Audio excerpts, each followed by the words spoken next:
Hello viewers, and here we see some gameplay of Team Sonic Racing, which is going to be shown at E3 this coming week, and of course more racing action from Sega featuring the popular Blue Hero. Difficult to know what to make of the game. Obviously it's going to have 15 playable characters, a range of circuits and new weapons.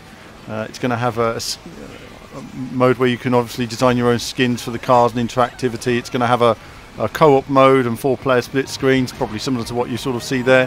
And graphically it's nice enough at the moment. It's always difficult to tell from these games these days whether they've gone in the right direction. It's always difficult to know in terms of course design, because there are quite a few games we've played over the years that do look very similar now. They're sort of a much as a muchness. Right now, in terms from an indie development point of view, we've got Fruit Racing coming out, All-Star Fruit Racing, which graphically is very similar.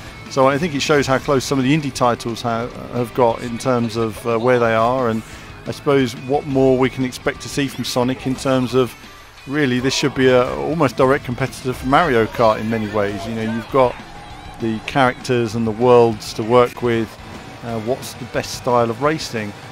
On the one hand, they have the racing cars, which are quite, you think, sort of default in terms of handling. You know, the one thing that made Mario Kart great was it had good kart handling, which you had to get good at the courses with time trials and then progress in terms of use of the weapons and bringing strategy together. So I think for this game to be something long term, it needs more in the way of strategy.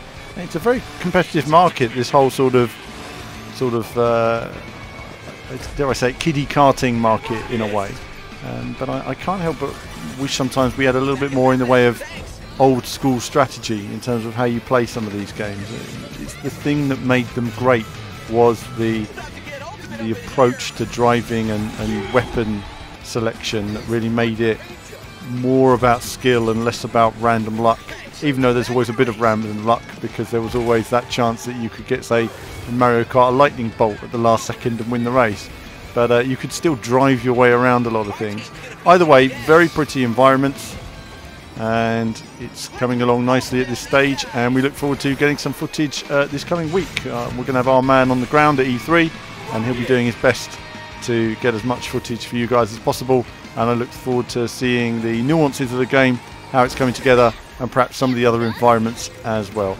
But that's it from me for now, and that's it for some of this early Team Sonic Racing footage, and there'll be more from me and more from E3 in the coming days.